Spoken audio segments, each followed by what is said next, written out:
Okay, guys, this is indicator 8.2. This is going to be about John F. Kennedy, Lyndon Johnson, and Richard Nixon. So we're going to look at all three of these guys real quick and make sure we've got a good understanding of all of these guys. So with that being said, let's look at John F. Kennedy, let's look at Lyndon Johnson, and Richard Nixon. John F. Kennedy is the 35th president. He would be elected in 1960. A couple things you need to know about JFK was that he was the first Catholic president. He's also the youngest president at 43. He initially doesn't start out as being a supporter of the civil rights movement, but after he witnesses the attacks on the protesters in Birmingham in the summer of 1963, John F. Kennedy begins to change his opinion on the civil rights movement. In fact, he begins to push for new civil rights legislation.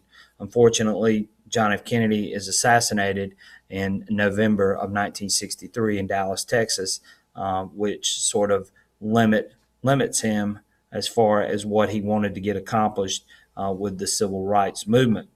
Some things that John F. Kennedy is going to deal with is going to be the Bay of Pigs, which we've talked about. Remember, that was the failed U.S. invasion of Cuba. The Cuban Missile Crisis, where the Soviets put missiles on the island of Cuba and pointed them at the United States.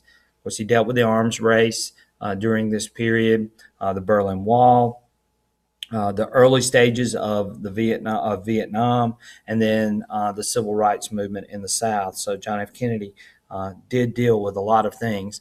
A lot of people just remember Kennedy, unfortunately, for the assassination, but Kennedy was a great leader, and they often refer to his presidency as Camelot, showing it was what all Americans dreamed the presidency should be. And they refer to a lot of his ideas and some of his things that he wanted to get accomplished as the new frontier. After Kennedy's assassination, he's going to be replaced by his vice president, which you see pictured here, which is Lyndon Johnson. Let's talk a little bit about Lyndon Johnson's presidency. Lyndon Johnson will take over in 1963.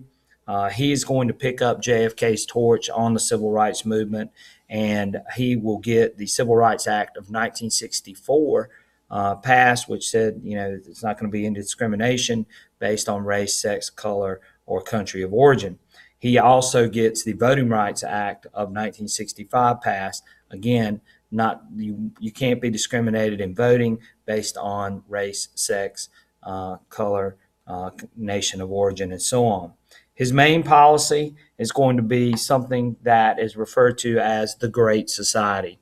This was a social program that was brought about to fight against poverty. A few programs that came about during the Great Society, and you need to know both of these. It's going to be Medicaid, which is mainly for low income people who need insurance, medical insurance, and then you have Medicare, which again was for the elderly. This Great Society idea was to try to prevent poverty. It's an extension of Franklin Roosevelt's New Deal. We also get the Head Start program to try to give children an opportunity to attend school earlier. This was free 5K for lower income families in lower income areas. The Head Start program was a success and still continues even to this day.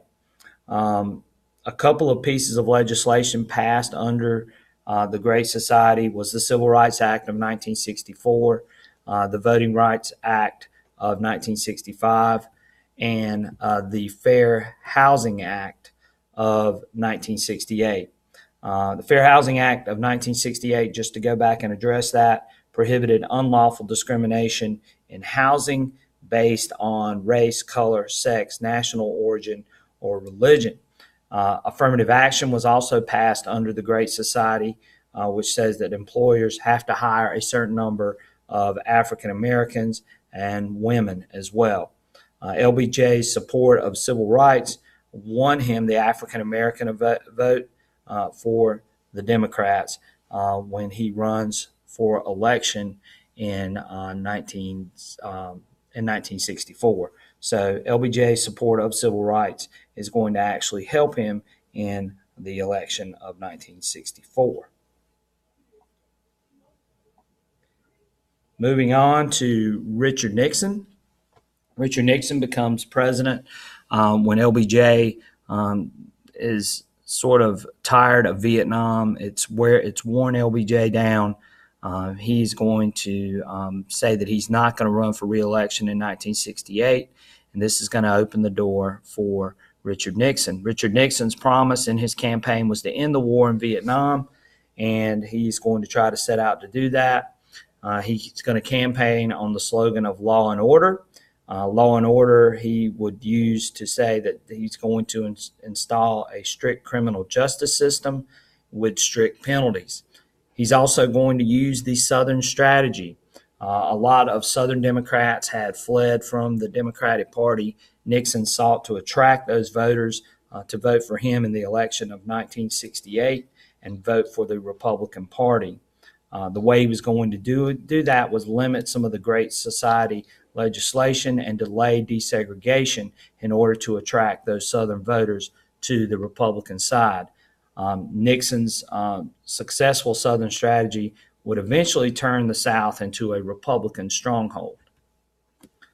Some of Nixon's policies, if you were to take away Nixon's name and you looked at some of these policies today, you might think Nixon would be a Democrat because these are some of the things that Democrats support today.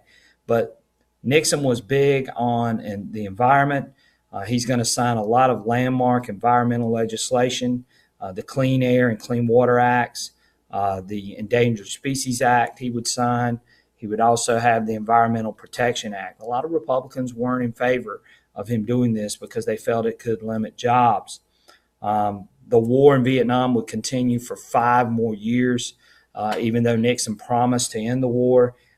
Remember, he's going to use a policy called Vietnamization to try to get the war or get the United States out of the war, but it would be a long, drawn-out process before the United States eventually retreats and starts bringing soldiers home. Nixon would deal with inflation and a stagnant economy during his presidency. Some people refer to this as stagflation. The way Nixon would respond to stagflation would be to have wages and price controls put in place. He also dealt with an oil shortage, mainly due to an OPEC boycott. And, of course, OPEC, the Middle Eastern countries that provided the U.S. with oil, we had chosen to boycott them because of some of their support of the wars against Israel. So, again, Nixon has to deal with all of these things during this period. He intervenes to try to put an end to the gas shortage and oil shortage during that period.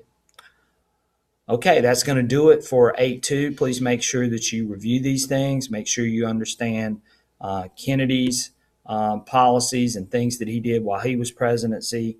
You go back and look at LBJ's policies and some of the things that he did, know what the Great Society is, and then you go and look at Nixon's plans to end the Vietnam War and some of his policies as well. So if you can answer those things, you should be good to go for the test that will be upcoming. All right, we'll catch you guys on the next one.